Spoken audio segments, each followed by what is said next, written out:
नमस्कार विद्यार्थी मित्रांनो, मागच्या तासाला आपण व्यापाराचा अंतर्गत व्यापार हा पहिला प्रकार बघितला होता। आज आपण व्यापाराचा दुसरा प्रकार बघणार आहोत, तो म्हणजे आंतरराष्ट्रीय व्यापार। आंतरराष्ट्रीय व्यापार तर बघा, प्राचीन भारतामध्ये आंतरराष्ट्रीय व्यापार हा विविध प्रकारच्या योग्य उत्पादनासाठी, उदाहरणार्थ रेशीम, हातमाग, दागदागिने व हत्यारे इत्यादींसाठी केला जात होता। मग आंतरराष्ट्रीय व्यापार म्हणजे काय की जेव्हा दोन किंवा दोनपेक्षा जास्त देशांमध्ये व्यापार केला जातो किंवा दोन किंवा दोनपेक्षा जास्त देशांमध्ये जो व्यापार केला जातो त्यास आंतरराष्ट्रीय व्यापार असे म्हटले जाते। मग बघा की दोन देशांमध्ये जे राजकीय संबंध आहे तर ते सखोल व्यापारावर प्रभाव पाडत असतात किंवा परिणाम करत असतात। तसेच आंतरराष्ट्रीय व्यापार ही जी प्रक्रिया आहे तर ती नेहमी जटिल, कठीण आणि लांबलचक समजली जाते। तसेच सरकारी धोरणे, अर्थव्यवस्था, आंतरराष्ट्रीय बाजार, आंतरराष्ट्रीय कायदे व चलन इत्यादींसारख्या विविध कारणांचा व्यापार प्रक्रियेवर परिणाम हा होत असतो किंवा व्यापार क्रियेवर प्रभाव हा पडत असतो। आणि म्हणूनच जगभरात बहुतेक अर्थशास्त्रज्ञ सहमत आहेत की व्यापार देशाच्या किंवा आंतरराष्ट्रीय व्यापार देशाच्या संपत्तीला चालना देण्यास नेहमी मदत करत असतो। तसंच या आंतरराष्ट्रीय व्यापारामुळे ग्राहकांना विविध प्रकारच्या वस्तू आणि सेवा या मिळत असतात। मग आपल्याला पुढे आंतरराष्ट्रीय व्यापाराचे प्रकार बघायचे। मग त्यामध्ये आपल्याला पहिला प्रकार बघायचा निर्यात व्यापार, दुसरा आयात व्यापार आणि तिसरा प्रकार आहे पुनर्निर्यात व्यापार। त्यात आपण सुरुवातीला पहिला प्रकार बघणार आहोत, निर्यात व्यापार। मग निर्यात व्यापार म्हणजे काय तर विदेशात किंवा परदेशात वस्तू व सेवांची विक्री करणे म्हणजे निर्यात व्यापार होय। म्हणजे आपल्या देशातील वस्तू दुसऱ्या देशात जाऊन विकणे किंवा दुसऱ्या देशात विक्रीसाठी पाठवणे म्हणजेच निर्यात व्यापार होय। आणि पुढे आपल्याला बघा की निर्यात व्यापाराची कार्यपद्धती दिलेली आहे। म्हणजे वस्तूंची निर्यात करायची असेल तर आपल्याला कोणकोणत्या प्रक्रिया पूर्ण कराव्या लागतात किंवा कोणकोणत्या अवस्थांमधून जावं लागतं तर त्या आपल्याला दिलेल्या आहेत। तर की पुढे आपल्याला निर्यात कार्यपद्धती दिलेली आहेत बघा, की ज्यामध्ये 4 अवस्था आपल्याला दिलेल्या आहेत की जो निर्यातदार आहे तर त्याला या 4 अवस्थांमधून जावं लागतं किंवा या 4 अवस्था पूर्ण कराव्या लागतात। मग त्यामध्ये पहिली अवस्था आहे प्राथमिक अवस्था। जो निर्यातदार आहे तर त्याला सुरुवातीला प्राथमिक अवस्था ही पूर्ण करावी लागते। मग त्यामध्ये आहे नोंदणी, की निर्यातदार जो आहे तर त्याने स्वतः नोंदणी ही विविध अधिकाऱ्यांकडे करणं गरजेचं असतं। त्यानंतर प्राथमिक अवस्थेमध्ये दुसरी अवस्था आहे मध्यस्थांची नेमणूक, की जो निर्यातदार आहे तर त्याला वस्तूंची विक्री करण्यासाठी मध्यस्थांची नेमणूक ही करावी लागत असते। म्हणजे निर्यात कार्यपद्धतीमध्ये प्राथमिक अवस्थेमध्ये 2 अवस्था पूर्ण कराव्या लागतात किंवा 2 प्रक्रिया पूर्ण कराव्या लागतात, पहिली नोंदणी आणि मध्यस्थांची नेमणूक। आणि प्राथमिक अवस्था पूर्ण झाल्यानंतर दुसरी अवस्था आहे नौकाभरण, किंवा इथं नो असं दिलेलं आहे, त्याचा अर्थ नौका किंवा जहाज। नौकाभरण पूर्व अवस्था म्हणजे जहाजावर माल भरण्यापूर्वीची अवस्था। मग त्यामध्ये पहिलं आहे आदेशाची पावती, की जी ऑर्डर मिळते तर त्याची पावती। त्यानंतर दुसरं आहे पतपत्र, तिसरं आहे नौकाभरण पूर्व अर्थपुरवठा, चौथा आहे वस्तूंचे उत्पादन, पाचवा आहे संवेष्टन, सहावा आहे निर्यातपत हमी महामंडळाची मदत, सातवा आहे वस्तू आणि सेवा कर प्रक्रिया, आठवा आहे सागरी विमा आणि 9वा घटक आहे निष्कासन व अग्रेसित अभिकर्ता। तर या 2 अधिकाऱ्यांची नेमणूकसुद्धा निर्यातदाराला करावी लागत असते। त्यानंतर तिसरी अवस्था आहे नौकाभरण अवस्था, की जेव्हा प्रत्यक्षात माल हा जहाजावर भरला जात असतो। मग त्यामध्ये पहिलं आहे कागदपत्रांची पूर्तता, त्यानंतर दुसरं आहे मालाचे परीक्षण, की जो माल जहाजावर भरला जातो तर त्याचं परीक्षण केलं जातं, आणि तिसरं की माल जहाजावर चढविणे। त्यानंतर शेवटची अवस्था आहे नौकाभरण पश्चात अवस्था, की जेव्हा प्रत्यक्षात माल पूर्णपणे जहाजावर भरला जातो त्यानंतरची अवस्था. मग त्यामध्ये आहे जहाजावर माल चढविण्याचा आदेश किंवा ऑर्डर, त्यानंतर कागदपत्रे सादरीकरण, लाभांची पूर्तता आणि शेवटी पाठपुरावा करणे. तर निर्यातदार जो आहे तर त्याला या 4 अवस्थांमधून जावं लागत असतं किंवा 4 अवस्था पूर्ण कराव्या लागत असतात. मग त्यामध्ये बघा की आपल्याला निर्यात कार्यपद्धतीची पहिली अवस्था बघायची आहे की प्राथमिक अवस्था. मग त्यामध्ये पहिलं आहे नोंदणी. आता बघा की निर्यातदाराने स्वतः नोंदणी पुढील विविध अधिकाऱ्यांकडे करावी किंवा निर्यातदाराला स्वतःची नोंदणी ही विविध अधिकाऱ्यांकडे करावी लागत असते. मग त्यामध्ये कोणकोणते अधिकारी किंवा कोणकोणत्या अधिकाऱ्यांचा समावेश होतो. मग त्यामध्ये पहिलं आहे परराष्ट्र व्यापार निदेशालय किंवा प्रादेशिक आयात निर्यात परवाना अधिकारी. हे जे आहेत तर यांच्याकडनं आयात निर्यात कोड क्रमांक प्राप्त करावा लागत असतो. त्यानंतर दुसरं आहे आयकर अधिकाऱ्यांकडून की जे इन्कम टॅक्स ऑफिसर आहे तर त्यांच्याकडनं कायमस्वरूपी खाते क्रमांक की ज्याला आपण पॅन नंबर असं म्हणतो तर तो सुद्धा मिळवावा लागत असतो. त्यानंतर तिसरं आहे जी इतर अधिकारी. मग त्यामध्ये निर्यात वृद्धी मंडळ व वस्तू सेवा कर अधिकारी यांचा समावेश होत असतो. म्हणजेच निर्यातदाराला नोंदणी करण्यासाठी या सर्व अधिकाऱ्यांकडे जावे लागत असते आणि आपल्या नावाची नोंदणी ही करावी लागत असते. त्यानंतर नोंदणी केल्यानंतर त्याला मध्यस्थांची नेमणूक ही करावी लागत असते.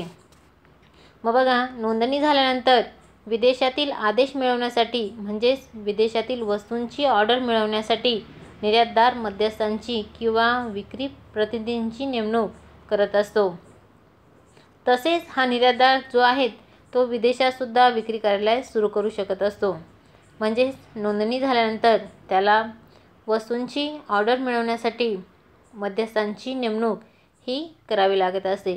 म्हणजेच निर्यात कार्यपद्धतीमध्ये प्राथमिक अवस्थेमध्ये नोंदणी आणि मध्यस्थांची नेमणूक हे घटक महत्त्वाचे आहेत. आणि जेव्हा निर्यातदार नोंदणी करतो आणि मध्यस्थांची नेमणूक करतो त्यानंतर त्याला पुढची अवस्था पूर्ण करावी लागते, ती म्हणजे नौकाभरण पूर्वावस्था. मग त्यामध्ये बघा की नौकाभरण पूर्वावस्था की माल जहाजावर भरण्यापूर्वीची अवस्था. मग त्यामध्ये आहे आदेशाची पावती. आता बघा की आदेश मिळाल्यानंतर म्हणजेच वस्तूंची ऑर्डर मिळाल्यानंतर निर्यातदार आदेशाची पडताळणी आणि खात्री करत असतो. तसेच निर्यातदार आयातदाराच्या देशातील आयातीवरील निर्बंध तपासत असतो. आपण बघतो की प्रत्येक देशाच्या नियम व अटी ह्या वेगवेगळ्या असतात आणि त्यामुळे आदेश मिळाल्यानंतर निर्यातदार आदेशाची पडताळणी व खात्री करून आयातदाराच्या देशातील आयातीवरील जे नियम आहे किंवा अटी आहे तर त्या तपासून बघत असतो. त्यानंतर पुढे आहे पतपत्र. आता बघा की निर्यातदार आयातदारास त्याच्या नावाचे पतपत्र देण्यासंबंधी विनंती करत असतो. तसेच आयातदाराच्या बँकेने दिलेल्या पतपत्रामुळे म्हणजेच बघा की आयातदाराच्या बँकेने जे पतपत्र दिलं जातं तर त्यामुळे पुढे येणाऱ्या ज्या समस्या आहे तर त्या निर्माण होत नाही आणि त्यामुळे निर्यातदार आयातदारास त्याच्या नावाचे पतपत्र देण्यासंबंधी विनंतीही करत असतो. तसेच आयातदाराच्या बँकेने जे पतपत्र दिलं त्यामुळे विदेशी व्यापार चलन आणि निर्बंध इत्यादी संबंधी समस्या या निर्माण होत नाहीत. मग आता पतपत्र म्हणजे काय तर पतपत्र ही आयातदाराच्या बँकेने आयातदाराने वस्तू आयात केल्यावर निर्यातदारास व्यवहाराची रक्कम प्रदान केली जाईल याची दिलेली लेखी हमी होय. तसेच बघा की पतपत्र ही आयात निर्यातीच्या व्यापारात आवश्यक असणारी महत्त्वाची प्रक्रिया समजली जाते. मग या पतपत्रास इंग्लिशमध्ये लेटर ऑफ क्रेडिट असंही म्हटलं जातं. तसेच पतपत्र हा बँकेसाठी अरोख म्हणजे ज्यामध्ये लगेच पैसे द्यावे लागत नाही असा व्यवहार असतो. त्यानंतर पुढचा घटक आहे की नौकाभरण पूर्व अर्थपुरवठा. जहाजावर माल चढवण्यापूर्वी निर्यातदार जो आहे त्याच्या बँकेकडून तो अर्थसहाय्य किंवा लोन घेत असतो. म्हणजे त्याच्याजवळ जर पैसे असेल तर तो इतर ठिकाणी ते गुंतवू शकतो आणि त्यामुळे त्याच्या खेळत्या भांडवलाची गरज ही भागवली जात असते. त्यानंतर पुढचं आहे वस्तूंचे उत्पादन. आता बघा की खरेदीदाराच्या गरजेनुसार निर्यातदार वस्तूंचे उत्पादन करत असतात. म्हणजे जशी ऑर्डर मिळते त्यानुसार वस्तूंचं उत्पादन हे केलं जातं. किंवा जे निर्यातदार उत्पादक नसेल, वस्तू तयार करत नसेल, तर ते स्थानिक पुरवठादाराकडून सुद्धा वस्तू प्राप्त करत असतात आणि त्यानंतर त्या वस्तूंची निर्यात करताना दिसून येत असतात. त्यानंतर पुढचं आहे संवेष्टन किंवा त्याला आपण पॅकिंग किंवा आवरण असंही म्हणतो. आता बघा वस्तूंचं अतिशय व्यवस्थितपणे संवेष्टन, पॅकिंग, आवरण करणं अतिशय महत्त्वाचं आहे. कारण संवेष्टन 3 प्रकारे महत्त्वाची भूमिका बजावत असतो. मग त्यामध्ये वाहतुकीमध्ये वस्तूंचं संरक्षण करणे. आपण बघतो की एका देशातून दुसऱ्या देशात वस्तू पाठवायच्या असतात आणि त्यामुळे त्या वस्तू की ज्या अवस्थेमध्ये त्या उत्पादित झालेल्या असतात, पॅकिंग झालेल्या असतात, त्याच अवस्थेमध्ये त्या वस्तू दुसऱ्या देशामध्ये पोहोचणं गरजेचं असतं. आणि त्यामुळे की पॅकिंग किंवा आवरण किंवा संवेष्टन हे जर योग्य असेल, चांगलं केलेलं असेल, तर त्या वस्तूंचं संरक्षण हे होत असतं. त्यानंतर की दुसरं आहे वस्तूंच्या दर्जांची काळजी घेणे. की जर पॅकिंग व्यवस्थित केलेली असेल, आवरण व्यवस्थित असेल, तर त्या वस्तूंचा दर्जा हा व्यवस्थित काळजीपूर्वक सांभाळला जात असतो किंवा त्या वस्तूंचा दर्जा किंवा क्वालिटी ही बदलत नाही. त्यानंतर तिसरं आहे वस्तूंची जाहिरात करणे. आता बघा बऱ्याच वस्तू ह्या पॅकिंग किंवा आवरणावरून त्याची जाहिरात ही केली जात असते आणि बरेच ग्राहक किंवा बरेच देश हे आवरण किंवा पॅकिंग बघूनच वस्तूंची मागणीही करत असतात. आणि त्यामुळे की संवेष्टन हा घटक व्यापारामध्ये किंवा निर्यात कार्यपद्धतीमध्ये अतिशय महत्त्वाचा समजला जातो. त्यानंतर पुढे आहे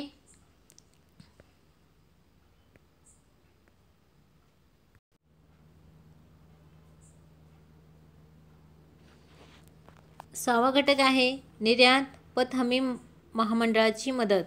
आता बघा निर्यातदार निर्यात पत हमी महामंडळाकडून सुरक्षा घेत असतो. म्हणजेच निर्यातदाराला उधारीच्या धोक्यापासून ते सुरक्षित ठेवत असतात किंवा निर्यात पत हमी महामंडळ हे सुरक्षित ठेवत असतं. उदाहरणार्थ बघा की जर जो आयातदार आहे तर तो पैसे देण्यास असमर्थ ठरला किंवा पैसे देऊ शकला नाही, तर निर्यातदाराला 90% तोट्याची सुरक्षा ही निर्यात पत हमी महामंडळाकडून दिली जात असते आणि त्यामुळे निर्यात पत हमी महामंडळाची मदत हा निर्यातदार घेत असतो. त्यानंतर पुढचं आहे वस्तू आणि सेवा कायद्यातील तरतुदी. आता बघा निर्यात व्यापारासंबंधी निर्यातदाराने वस्तू आणि सेवा कायद्यातील तरतुदींचं पालन करणं आवश्यक असतं किंवा गरजेचं असतं. त्यानंतर पुढचं दिलं सागरी विमा. आता बघा की ज्या पद्धतीने आपण व्यवसायात किंवा व्यवसाय प्रकरणामध्ये बघितलं होतं की व्यवसायात भविष्यात धोका निर्माण होऊ नये किंवा भविष्यातील धोके टाळण्यासाठी व्यवसायाचा विमा उतरवला जातो की जेणेकरून एखादा धोका निर्माण झाला, नुकसान झालं, तर त्याची भरपाई मिळावी यासाठी व्यवसायाचा विमा उतरवला जातो. त्याच पद्धतीने निर्यात कार्यपद्धतीमध्ये सागरी विमा उतरवला जातो की जेणेकरून जहाजाने, नौकेने जो माल पाठवला जातो तर त्यामध्ये काही नुकसान झालं तर ते नुकसान भरपाई परत मिळावी यासाठी सागरी विमा हा उतरवला जात असतो. मग यामध्ये बघा की निर्यातदार किंमत, विमा आणि माल वाहतुकीच्या करारानुसार सागरी विमा हा किंवा सागरी विमापत्र मिळवत असतो. तसेच निर्यातदार जो आहे तर तो आवश्यक विमा हप्ता यासाठी भरत असतो आणि त्यानंतर विमापत्र प्राप्त करत असतो. त्यानंतर पुढचं आहे निष्कासन व अग्रेसित अभिकर्ता. आता यामध्ये बघा की अभिकर्ता म्हणजे दलाल किंवा मध्यस्थ. आता निर्यात व्यापारात निष्कासन व अग्रेसित अभिकर्ता निर्यातदाराचे मध्यस्थ म्हणून काम करत असतात किंवा मध्यस्थ म्हणून ओळखले जात असतात आणि निर्यातीबाबत पुढील कार्यपद्धतीसाठी देखील त्यांना जबाबदारी घ्यावी लागत असते. त्यानंतर पुढची तिसरी अवस्था आहे नौकाभरण अवस्था. आता यामध्ये बघा की जेव्हा प्रत्यक्षात जहाजावर किंवा नौकेवर माल भरला जातो ती अवस्था होय. मग त्यामध्ये पहिलं आहे कागदपत्रांची पूर्तता. आता बघा की जे निष्कासन आणि अग्रेसित अभिकर्ता आहेत तर ते जहाज बिल तयार करतात आणि कागदपत्रे ही निर्यातदाराकडे सुपूर्त करत असतात. त्यानंतर दुसरं आहे मालाचे परीक्षण. आता बघा की सर्व कागदपत्रे जमा झाल्यानंतर संबंधित बंदराचा जो व्यवस्थापक आहे तर तो कार्टिंग ऑर्डर देत असतो आणि यामध्ये जहाजावरील मालास गोदीत प्रवेश करण्याबाबत सूचना करत असतो किंवा सूचना त्यामध्ये दिलेली असते. त्यानंतर पुढचं आहे माल जहाजावर चढविणे.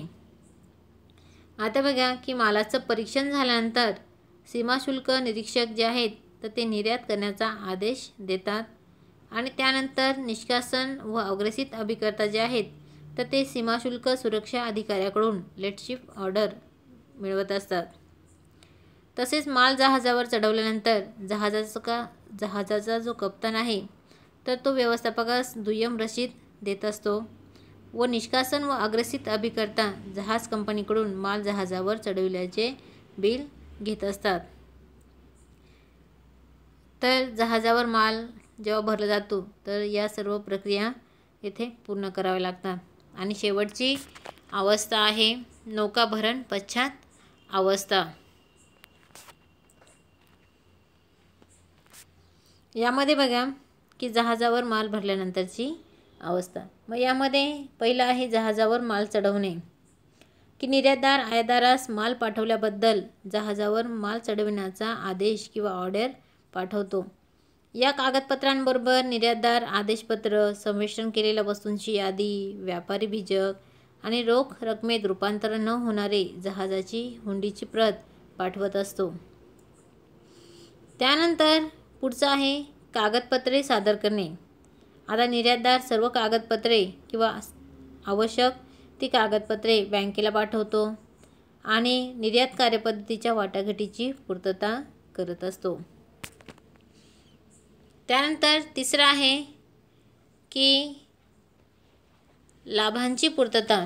आता संबंधित अधिकाऱ्याकडून निर्यात लाभ मिळवण्यासाठी निर्यातदार सर्व व्यवस्था करतो आणि या लाभांमध्ये राहिलेला जो कर, परतावा, जकात कर इत्यादींचा समावेश हा केलेला असतो. आणि शेवटी आहे पाठपुरावा करणे. आता खरेदीदाराच्या वस्तूबाबत प्रतिक्रिया जाणून घेण्यासाठी निर्यातदार निर्यातीनंतर निर्यातीबाबत पाठपुरावा करतानाही दिसून येत असतो. म्हणजेच बघा की निर्यातदाराला वस्तूंची निर्यात करण्यासाठी या 4 अवस्थांमधून जावं लागतं किंवा ह्या 4 अवस्था पूर्ण कराव्या लागतात.